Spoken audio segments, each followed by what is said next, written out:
This is a Lip Media podcast.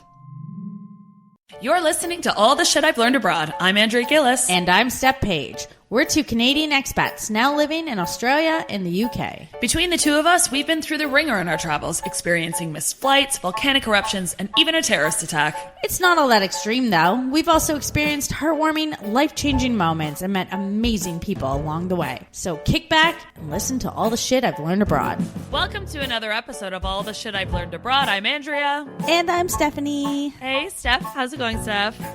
I mean, it's going well. Thank you for humoring me and letting me sleep in a little later than we planned. Steph and I, we had organized tonight's recording like a couple hours ago, and then I messaged Steph 8 p.m. my time, and she was like, I'm still, I got a voice memo.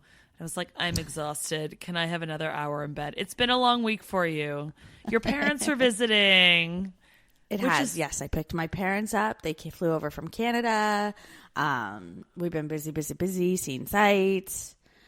Work has been crazy. Just, it's been wild. It's been a big week. And for those of you that are listening, maybe for the first time, and if you don't know, we do record this podcast from, I'm in London, England. Steph's in Melbourne, Australia. So it's very hard. We do this once a week. We always have to find a good time that suits both of us. And, you know, sometimes just life gets in the way. But here we are. Yep. One of us is always drinking coffee and one is always drinking wine. Yeah, exactly. I'm on the wine tonight. And your extra hour in bed gave me an extra hour of wine drinking. So I'm feeling warm and fuzzy tonight. I'm feeling great. We know who will be the wittier one. Yeah. I'm feeling really good. All right. Let's get right into the episode. Let's get straight into it. So previously we did an episode, Steph, remember our episode on travel snobbery? Yeah. We talked about being a tourist versus a traveler. That whole, I mean, we hate that saying anyways, but today we're going to be tourists. We're embracing the tourist. We've got like our Hawaiian printed shirts on and our cargo shorts and our I got my fanny pack.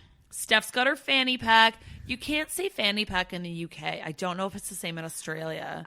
But I know. I think we talked about that in an episode. Yeah, that's like calling it a vagina pack. Here we call it a bum bag. Definitely better. Yeah. But yeah, so Steph's got her fanny / bum bag on. I've got my Tilly hat. We've got a camera around our neck, and we're ready to be tourists. Off the back of the episode about travel snobbery, we decided we wanted to talk about our favorite tourist attractions on our travels, because I think there's a lot of talk nowadays about like, oh, no one wants to be a tourist. Don't do the touristy things. Do everything off the beaten track, which I think as you travel, you don't have to be that guy. Well, so much of travel and the desire to travel is from as you're growing up seeing some iconic site on TV. Like that seed is planted because of some major tourist destination and you just needing to see it. Like that's how it starts. Right. So exactly. It's like, why do you have to lose sight of how it started? Like sometimes you want to see the major tourist attractions that some people puff their nose up at and poo-poo to them. Whether you think they're like cheesy or just like, oh, that was done so many years ago. I, for one, I am all about the tourist attractions. I am one of those people. And I think this is like between Steph, you and I, how we have traveled, because you've done the really long-term travel sort of thing where you've spent a lot of time in certain places, where I've always been the type, I like to do sort of my short vacations or short travel jaunts where I kind of like to go and just, depending on where I am, go and just see the tourist attractions, and that's cool, and I'm fine with that. And again, as we've always mentioned, it's two very different ways of traveling. But what we're talking about today, we're going to specifically talk about our favorite, not necessarily even our favorite, but like some places that we've gone to where we're like, when we went there, this is what we... it gets your heart racing. You get that excitement in your chest. Yeah. Or when we went, we're like, this is what I am going here to see this, and no one's going to stand in my way. I have to go see it. So we didn't really review our list with each other like the other week, we did the same thing where we came up with our own lists. We haven't reviewed them, but I did tease the one because I knew you didn't have this one. Like, I just knew. Oh, yeah, you mentioned this, and I don't know where this is going. And it's my favorite. I think you and I did it together. I teased it a little, but you didn't catch on to my hint that I dropped. Okay. So the very first one I had on my list, because I did it with you. It was one of the first cliche things I ever did. Cliche touristy things? Okay. Yes. Go for it. Our photos, and you and I were dying. Like, my cheeks are hurting from laughing just thinking about how much our cheeks hurt from laughing when we did it. Abbey Road. Oh my God. I actually totally forgot about Abbey Road. And I live in London.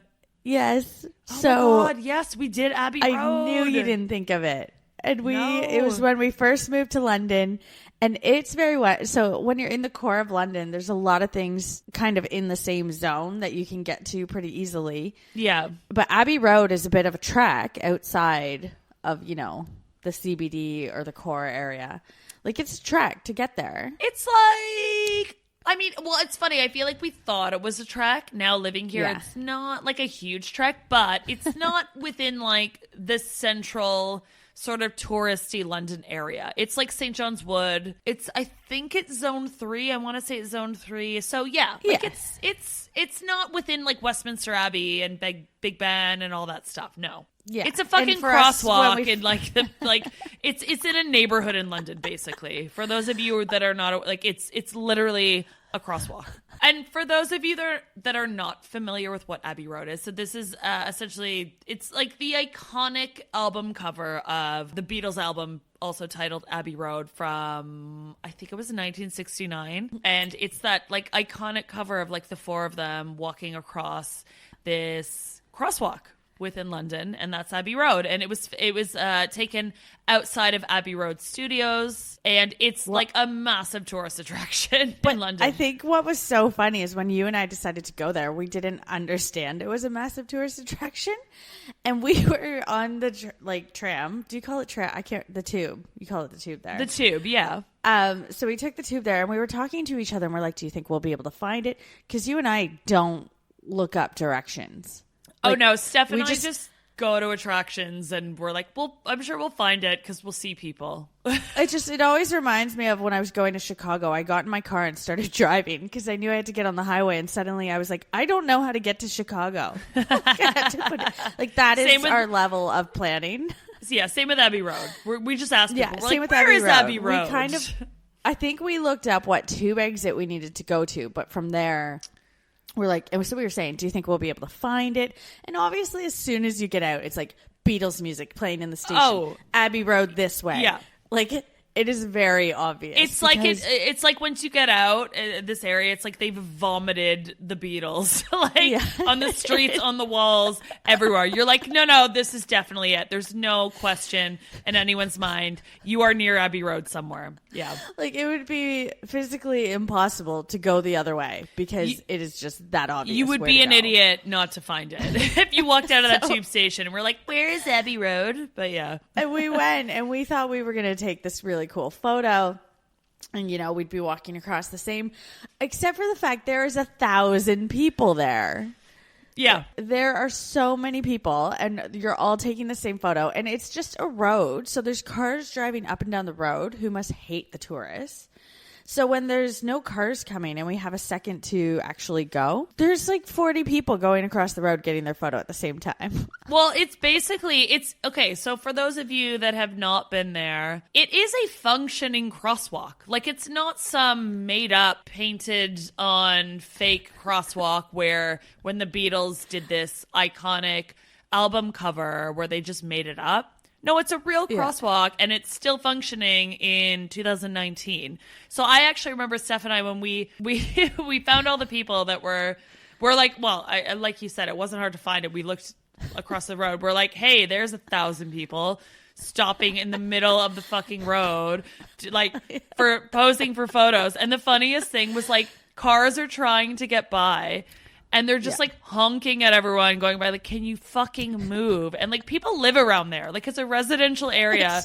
And you can imagine living in that area and be like, for fuck's sake, I'm trying to get to work. And there's some idiot tourist that is just like laying in the middle of the road, like trying to take a photo. But imagine being someone who's moved to London, maybe from a country where, you know, the Beatles weren't quite what they were in the Europe and does North a country America. like that exist though? It's the Beatles. Come on. I mean, everything exists this day now. Okay. Now. All right. All right.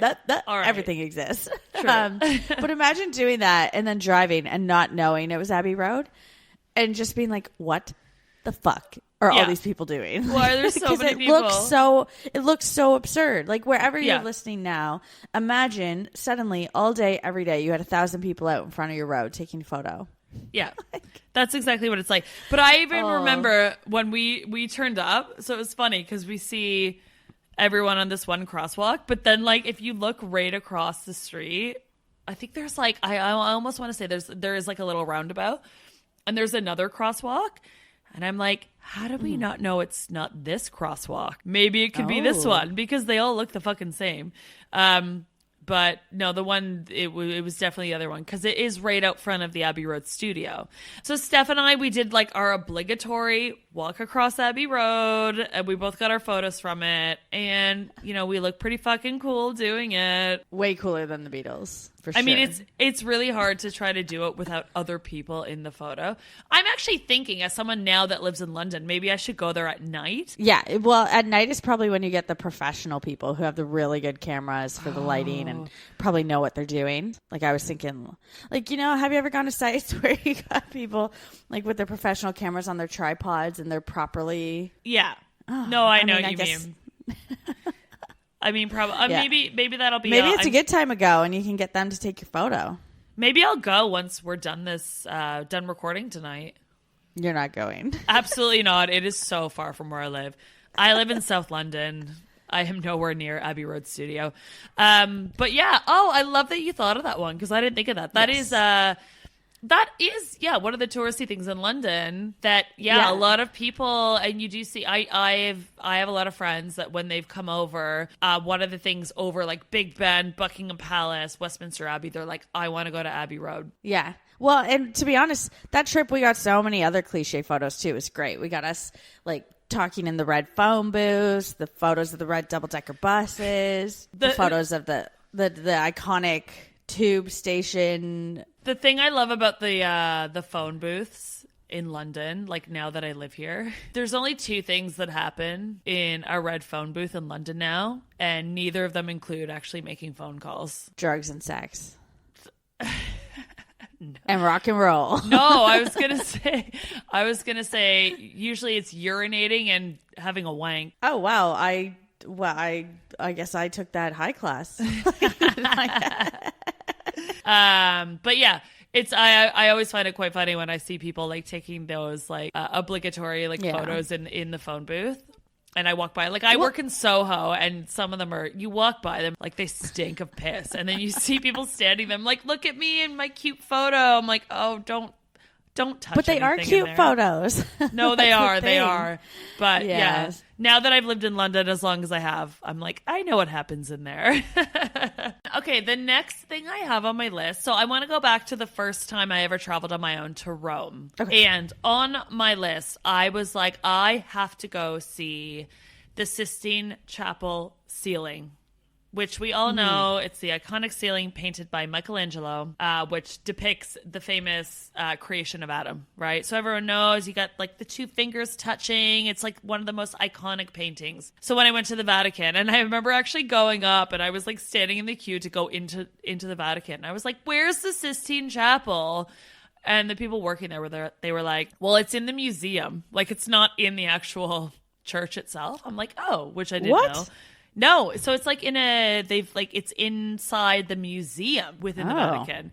So you have to actually get a ticket to go inside to the chapel itself, or like it's the Vatican Museum, which inside of that is the Sistine Chapel. So I paid a ticket, then I had to wait in a long queue to get in. And I remember thinking, I'm like, I don't care to see anything inside a museum. All I want to do is go see the Sistine Chapel and the ceiling. As soon as I got it, I literally just like rushed my way through the museum because I'm like, I don't care to see old artifacts and old paintings and all that. I didn't give a shit. I rushed my way through. I went in. I got into the Sistine Chapel. And then there it was. It was like the ceiling. There was like the famous painting. And I remember the one thing they said, they were like, you are not allowed to take photos and you have to be very quiet when you're in there. So I remember sitting there, and this is when I first like got an iPhone, and I was like, I can take photos very silently. And I was sitting there. I was sitting there like with my phone, like snapping photos. But then all of a sudden the flash went off on my phone and they caught me. And the guards inside are, and I probably shouldn't have done it. Anyone listening, follow the rules. Just don't take photos. Just listen to them. Yeah. You think you can get around it when you start, and then as you go, I know. like, oh, it was bad bad. for a reason. But they're very, like, security guards are very strict. They will, and you do have the tourists though as well though that have like their snappy snap cameras, and they don't give a shit. They're just like snap, snap, snap. And the security guards are like, stop. Like, they'll grab the cameras and be like, no, you need to get out. So they're very strict when you go inside. But it was one of those things. I'm like, of all things I'm going to do in Rome, I'm like, I have to see the Sistine Chapel ceiling. Like, if you're in Rome, you have to go see it. Even if it, like, yes, you have to pay to get into the museum, but it is so worth it. Because once you're actually sitting there and you see this, like, absolutely iconic painting up on the ceiling that you learn about in school, and you see it all, like, you see it everywhere. It's one of those, just, it's so iconic. And you see it in person. It is absolutely amazing. And you can't go to Rome and not see it. I mean, I went to Rome and didn't see it. You didn't go? No. Oh, Steph, you have to go back to Rome. You have to go see it. All right, deal. Next time Just I'm in Rome, I'll go see it. Don't take photos like I did. But if you want, I do have photos that I can share with you in case you don't go back. Speaking of photos, this actually just reminded me, this is a good one. When you and I went to Iceland. Oh my gosh. And of all things, so Steph and I, we did like a little road trip in Iceland. I think it was it last year? Yeah. Last year. It was June 2018, yeah. Yeah, so Steph came over to London, and then we flew to Iceland, and we did a little road trip. But of all the things in Iceland that anyone does, what do? They go to the Blue Lagoon. What makes me laugh so much about this one is it's really pitched, and I certainly thought it when we went there, as this like naturally forming, beautiful, like it's blue because that's what it is. And it is. So you get there and you're like, wow, this is beautiful. And if you read the history, though, and not like their pamphlet history, but the real history. Yeah. It somehow formed, and I don't remember the details now, but it was like a factory. Like, it seemed very man-made. Like, the silica and the algae and stuff are naturally occurring because it's a volcanic area.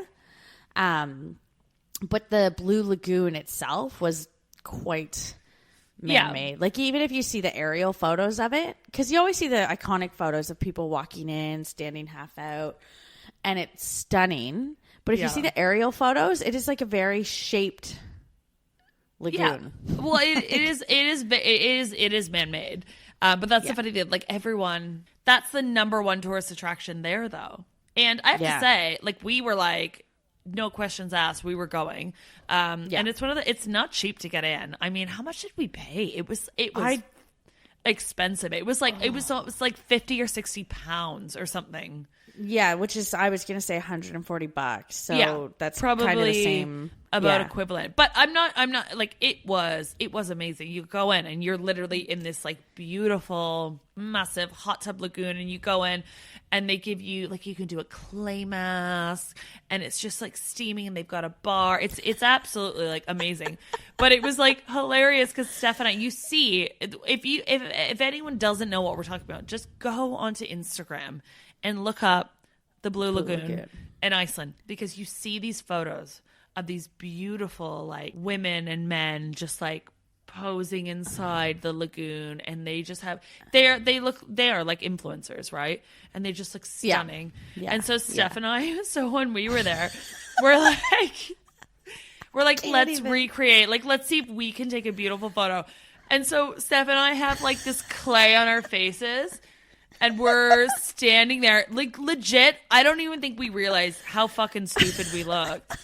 We thought we were taking decent photos at least. I mean, I certainly felt beautiful in the moment. I did felt as like well. we were doing all the right things. You can't be in that lagoon and not feel like, you know, your skin is becoming like fresher and younger, and you just feel cleansed. Like you feel cleansed, and It's the classic expectations versus reality photo. Yes. So Like somehow the clay made us look like we have unibrows. We look like the Blue Lagoon ogres who crawled up from underneath somewhere. We look like fucking swamp monsters. Like we do. Like we look like swamp monsters. The photos, and we will post this on our Instagram. This is going to be our post, I think, for this episode. But genuinely, I remember even you taking the photo of me, and I remember like I had the clay on my face, and I put my arms out. And I was like smiling, and I'm like, oh my God, that's steam coming off. And I'm like, I just look beautiful. And then I'm sure you thought the same. Yeah. And then we both looked at and then it was one of those when you can't even really look at your photos in the lagoon, because I don't even think we had like waterproof There's so cameras. much fog. Well, there was so much. Do you remember Steph, do you remember my eyes were burning? Do you remember the clay got into my eyes and the steam, and I couldn't see? At one point, I actually went blind in the lagoon, and I was like, Steph, I can't see. My eyes are burning. This is horrible. I need to get out. And this is after our photos. And I'm like, I can't help you. Like, I can't fix this. You need to fix this. Like, it was a very romantic moment. I know. I was like, Steph, I can't see. She's like, you need to get out and get a towel. I'm like, I don't know where the exit is. I can't find it because I can't see. Like, it was one of the most horrible experiences ever. At the same time, I felt very relaxed. I don't know how to describe this feeling of like, I'm like walking around blind going, God, I feel so good, but I can't see. I'm blind. But then... So eventually, once we left the lagoon, after we paid for our $25 beers, because there is a bar in the lagoon where you can get a drink. So we came out and we felt so good after my eyes had cleared up and I could see again. And then we're sitting in the car and we're like, oh, should we look at the photos and reflect on what a wonderful experience this was? And we both looked at the photos that we both took of each other that we couldn't review them at the time because it was not a waterproof camera. We just took them. We're like, okay, let's go put this back on the side. And what came out was swamp monsters. We were swamp monsters. Like, I don't know how else to describe what we looked like. Yeah. It's pretty bad. I mean, it is pretty bad. And I remember for weeks after that trip, because I did at the time, I even put together an expectations versus reality photo of like people's beautiful photos and then ours, and I just kept looking at it and laughing uncontrollably. It is the ugliest photo. It is one of the most unflattering photos of myself, and trust me, I had an awkward stage from when I was like 9 till probably about 22, so I've got a lot of awkward photos in my lifetime. This one tops it. This one tops it. I mean, I would sometimes when Andrea's in a bad mood or she's like, I don't feel good, make me feel better, I send her that photo. Yeah. Which like in a weird way makes me feel better because however I'm feeling that day, I know that I look better. I could be as sick as a fucking dog and I'm not looking as bad as I do in this photo. So, I mean, I feel like I don't want to post these on our Instagram account, but guys, we're going to share these with you because you have to see them. And we'll do the expectation versus reality comparison. Yeah. And that's the funniest part where you see these beautiful models in the Blue Lagoon taking these beautiful photos. Well, and the funny part, Steph and I thought we were doing that. We really thought we were posing. I mean, I've looked back at the photos to be like, where did we go wrong? Like, what, if I had to do it again, what would I do differently? And you look at the photo and you see, I'm pretty sure the silica on their faces isn't even the silica they give you. It is like painted for the photo op. Yeah. And then there's no other people in the Blue Lagoon. So it's very clearly an influencer photo shoot. Yeah. They've rented it out for the day. It's just yeah. it's a professional photographer. It's edited. Like, these photos are not reality. I mean, the girls are beautiful. We can't get away from that. But the photos are not real. Like, we could not recreate this if we tried. There's a lot of Photoshop, definitely. Yeah. Maybe that's where we went wrong. Do you think a little Photoshop could have helped our photos? No. Well, I mean, Photoshop can always help photos, but I don't ever want to be that person. I don't know if Photoshop would have saved our photos. That's true. I feel like if I ever went down the Photoshop route, I would just do it all. I'd be like, okay, we'll tuck this in, we'll tighten this. Like, I would go all, and by the time the photo went out, people would be like, Steph, you don't look like that. Like, that's not a tweak. That's a new person. Steph, why did you Photoshop Heidi Klum's face onto yours? Like, that's not you. She has good cheek structure. Yeah. I mean, I really liked her bone structure. But yeah, at the end of the day, though, the Blue Lagoon, it's a must do. I mean, for me and you, of all things, it's so worth it. We were like, we're doing the Blue Lagoon. And you know what? At the end of the day, maybe we didn't have the photos to prove it, but it was phenomenal. We have the memories. We had such a great afternoon, even though my eyes burnt and we got really horrible photos from it. It was great. And that was one of my favorite tourist sort of must-dos in any travels that I've done. And it's funny because, so we talk about how great this one was. I'm going to talk about a kind of an underwhelming one. Okay. That comes to mind. I remember when I went to Prague. I went to Prague a few years ago around Christmas time. And so Prague it's around Christmas. They've got the beautiful like Christmas markets. And I would highly suggest if you want to go to Prague, go around Christmas because the Christmas markets are banging. They've got like amazing food, amazing Christmas stalls. They just do the whole get up. When you think Christmas market, Prague does it right. But one of the things in Prague, and I think one of their most like sort of famous attractions is the astronomical clock. And Steph, I know we talked about this and you didn't do the astronomical clock while you were there, did you? No, I don't think we talked about this because I don't even know what the astronomical clock is. Well, the astronomical clock is like the big clock in the old city center. And it's like the oldest astronomical clock in the world. But I mean, maybe I did see it and I just didn't know it was a thing. No, you definitely, if you went to Prague, you would have walked by it, but maybe you didn't know that it was an attraction. And this is why I'm sort of maybe talking on the underwhelming status of it. Oh. But it was one of those on the checklist when I went to Prague. I'm like, I've got to see the astronomical clock. It's really cool. Anyways, so I went and what they do every hour on the hour, there's like a show. It's called the Walk of the Apostles, and it's a bunch of like moving sculptures. And at one point there's like the skeleton that comes out and he represents death, and it's like striking the time. And anyways, it's a big show, right? So I heard all about this and I remember reading it on like Wikipedia, and I had read on like travel blogs, and they're like, you got to go see it. It's this amazing show, right? So I go on the hour. I don't know what time it was, but I go and there's a massive crowd waiting around the clock for this big show. And I'm like, oh my God, this is going to be amazing. And I'm kind of waiting for this like skeleton of death because I'm kind of dark and like not dramatic at all.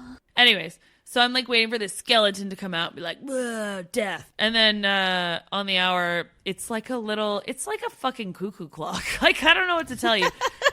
This little skeleton comes out and it's like just a mechanical like, and then it comes out and then it goes back in. And that's it. And it lasts like 30 seconds and there's literally like 100 people standing around watching this. And I'm standing there going, all right, and I've checked that off my bucket list. Like, but sometimes those are the fun things you don't know until you've done it, and you got to do it to know. 100%. But it's like if you go to Prague, that's like the top thing to do. Well, do you know why I didn't do the astronomical clock? Why? Because my focus when I was in Prague was on reenacting Mission Impossible on the bridge. Ooh, I did go there.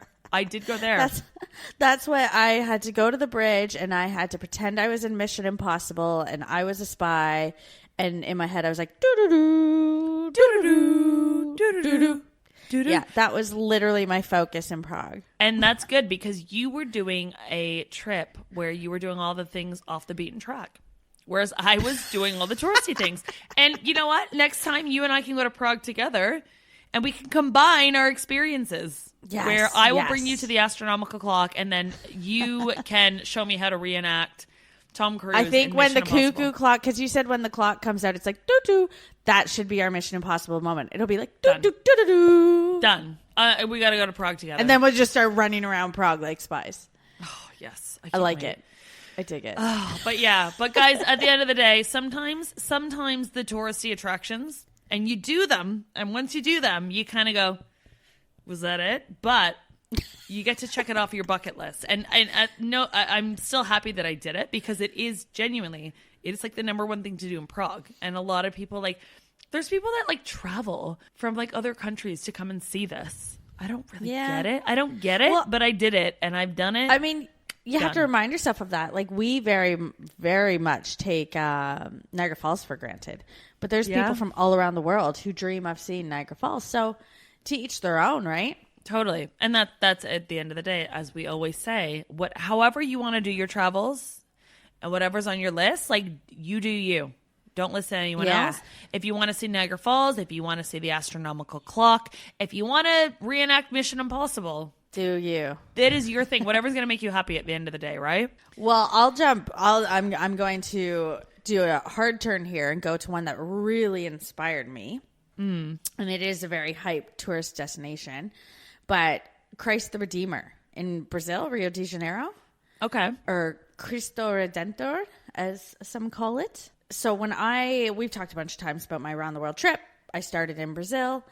And because Brazil was my starting point, the one thing I was dreaming of to see was Christ the Redeemer.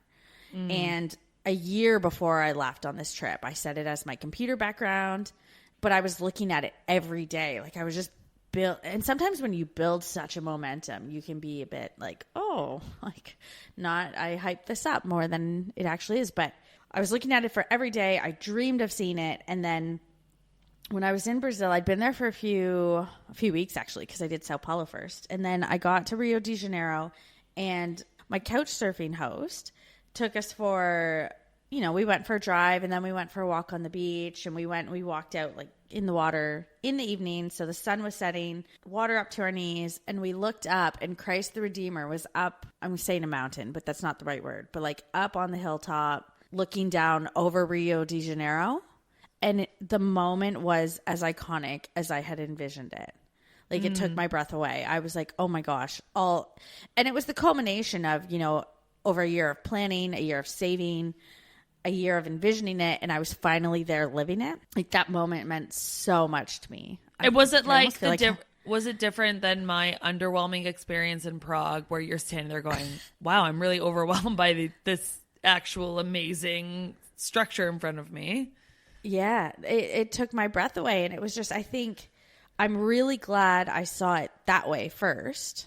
Because it was evening and they light it up, and it's very, very super. It's like Jesus is looking over Rio de Janeiro. And yeah, it was incredible. And so a day or two later, I actually went up where you can go right up to it and stand under it. And that was kind of your expectations versus reality photo as well, because there's hundreds of people there, if not thousands. To get the whole Christ the Redeemer in your photo, you have to lay down to get the photo.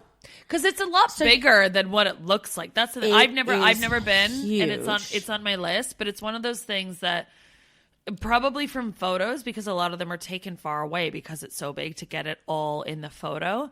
But I've heard from anyone I know that's been, they're like, it is massive. It's bigger like than you think so much bigger yeah. in person, and it's really hard to get a full photo in unless you're as far away as you. Yeah. Well, and the thing is too, is you walk out, you finally get up, because you have to go up the mountain, and some people hike it, some people take a train up, and you get up there and you see thousands of people, but then you see the whole area where there's probably just 100 people laying on their back, and you're like, what the heck is going on here? But then you realize quite quickly, you're like, oh, this is what I need to do. So like a sheep, you head on over and lay down with the people, and you got strangers on each side of you, and you're all just laying there. Yeah. But it was awesome. But I do love that I had that moment first seeing it from down below on the beach overlooking the city. It was incredible. So that was an like a overwhelming one. That just reminded me of is when we went and saw the pyramids. In terms of tourist attractions, Steph and I, one of our mutual tourist attractions was we were like, we have to go see the pyramids of Giza. Yeah. And we did. And that was, so I think we've talked about it before. Egypt and Cairo in itself, were we totally stoked on being there? No, it wasn't the nicest place. But seeing the pyramids, I mean, Steph, that's actually one of, between the few places that we've been, that is absolutely my favorite memory of me and you traveling together. We rode on camels in the desert in front of the pyramids of Giza, when at the time there was no tourists visiting Cairo, and it was literally Steph and I on our own. Yeah. Just hanging out by the pyramids. And it was like, honestly, one of my favorite memories of just me and my best friend. Just like, yeah. Well, and I don't think people get, because that was the morning that ISIS blew up the Italian consulate. So we woke up to a terrorist attack that morning, and then still went to the pyramids because we're like, we're here, we're seeing the damn pyramids. And that's why we went, right? Like, there was no other reason we went to Cairo. Or Well, to tie in, when you say things you wish you knew before traveling, we negotiated how much to pay for the camels, because they charge tourists a price, and you can negotiate it way down. And thankfully we had a guide who kind of told us these things. Right. So, and let's be honest, I didn't negotiate, you did. Yeah, I definitely did. What we'd pay, because the guide actually told us, like, you don't want to pay this much, and so we go in, we're like, how much is it? And 5 times that. We're like, no. But yeah, because you do, when you look online at these hilarious expectation versus reality photos, one of them is the pyramids of Giza, and there's people everywhere. Yeah. But when you and I went, because we're terrible at researching timing, we went in the middle of Ramadan, in the middle of summer when Egypt is 50 degrees. And also during a time where they were at unrest. Time when they say, don't go to Egypt when the terror alert is high. Don't go to Egypt during Ramadan. Don't go to Egypt when it's 50 degrees. And we're like, this is when we should go to Egypt. Are you saying that we're terrible at planning these things? Or maybe we're geniuses at it? I don't know. Because to me, it sounds like we went at the perfect time to get those. I mean, again, we can post these photos. We have some great shots. So if you compare our shots at the pyramids of Giza versus the shots of us at the Blue Lagoon in Iceland, it is like night and day. Honestly, those photos of us at the pyramids are some of my favorite travel photos of like us just on the camels. Like, it looks great. And there was no Photoshop, nothing. It's just like us like, hey, look at me. Yeah. I'm in front of a pyramid. Versus at the Blue Lagoon, where I'm like, look at my swamp face. We need to do a reunion, I think, in Egypt at some point. Yeah, Egypt was phenomenal. So, and then I have a couple other ones that are pretty iconic sites to see. Okay. And we don't have to like get into the nitty gritty of each of them, but the Statue of Liberty. Oh, iconic. See, that's one I have never done. I've seen the statue. I've been to New York many times. And I've seen it from afar, and I've never actually done it. It's really good, especially this day and age where everything is so polarized and divisive, to go out and visit it and just be reminded of, it's literally called the Statue of Liberty. And to go out and to read the history about it and to be reminded of, just that we're all on this planet. We're all looking for a better life. And there's a really good story to the Statue of Liberty. It means so much. So it's a good one for people to see right now. We're 28. This will be episode 29, and we've probably ripped on Paris for like 22 of the episodes. But the Eiffel Tower, the Eiffel Tower is on my list. It is. Guys, I agree. As much as everyone knows, I'm not a big fan of Paris. All right, I'm not even gonna like pussyfoot around it. Everyone knows. Paris is probably one of my least favorite cities of all time. However, I will say I'll give you this. The Eiffel Tower, seeing it up close, fine. Going up the Eiffel Tower. I didn't go up it. Skip it. Yeah. I feel like the whole thing about going up to a tower, and I'll say the same thing about going up into the CN Tower in Toronto. Once you're up in the tower, the whole like skyline view and what you're there to see is all of a sudden out of view. So yeah. The Eiffel Tower, seeing it up close. Yeah. I agree. Well, it's just one Go of those see it. places that you see it in photos your whole life. Like, it is an iconic It is. building I that agree. you see everywhere. It is And- absolutely iconic. You have to see it in person. So, yeah. So that moment I saw it in person, it's just like that feeling inside of like, I'm really here. Like, and then you have that proud moment of like, I made it here. I am here. This is fantastic. Yep. And I'm then there my with final you. one, and this is the one that took my breath away. I remember going there, and I walked around bought my ticket, walked around the corner, and you have to walk through this gate to get there. And I suddenly, like, every part of my being was in awe. And there's no words for how, it doesn't matter how much people talk about how beautiful it is or how incredible it is.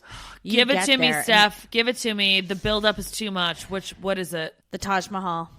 Oh, yes. Yeah, I've never done that. I haven't been to India yet. It doesn't matter how much someone boasts about how incredible it is better in person. It is so much better than anyone could tell you.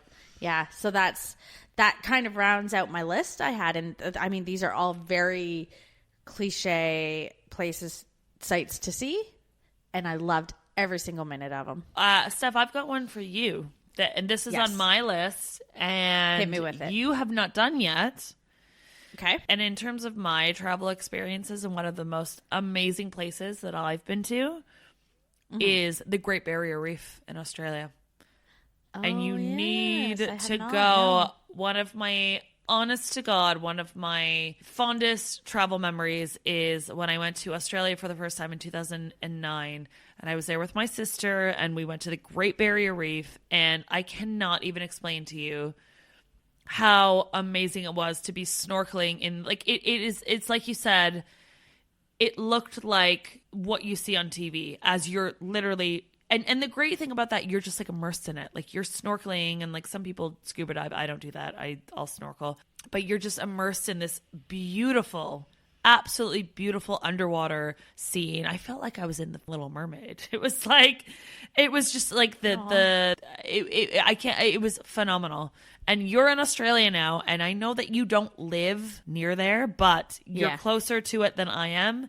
And that is one of those things, like, next time I come back to Australia, maybe we go together. Let's but go. I go. have to I'm go in. back, because I honestly, it was in all places I've been and all the touristy things I've done, the Great Barrier Reef, snorkeling in the Great Barrier Reef was my number one thing. I love my it. number one. I'll And definitely, you yeah. got to do it. So we're doing it.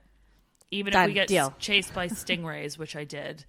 This was right after Steve Irwin had been killed by a stingray, and I saw a stingray, and I started chasing after it. My sister was like, please stop chasing the stingray. It will kill you, like Steve Irwin. I was like, oh, shit. Maybe I'll... Oh, National Australian Treasure. Yeah, Rest I in know. peace. It was a sad time. Yeah. then. But anyways. Oh, well, you know what? I feel like, once again, this is one of those episodes we can definitely do a part 2, because I am all about the tourist attractions. I'm not one of those. And Yeah, I me also too. love doing my traveling, like, off the beaten track. But you give me a tourist attraction, and I'm like, I am there. I want to see it. I want to check it off my bucket list. I don't care how shit it is. I don't care how lame it is. I'm there. Well, you know what? Most of these things are tourist attractions because they are iconic or incredible. And maybe sometimes if you're comparing them to standards today, you can make a case for them being underwhelming, but you got to always appreciate what makes them incredible is that they were typically the first of their time. Right. Like, totally. they were, yeah. So you just got to always have that appreciation for the way things were and the things, these sites that changed how things could be. Please get in touch. Let us know your favorite tourist attractions. Because I feel like there's probably some that Steph and I have not done or we haven't seen, or maybe we've thought about. We're like, meh, change our mind. Change our mind. And if you haven't, please, as always, leave us a 5-star review. We've had an amazing week with the podcast. Things have just been crazy. We didn't really talk about it, but we got featured on iTunes. We've featured in a bunch of lists. It's just been incredible. And what would really help keep that momentum is if you guys could leave us a 5-star review.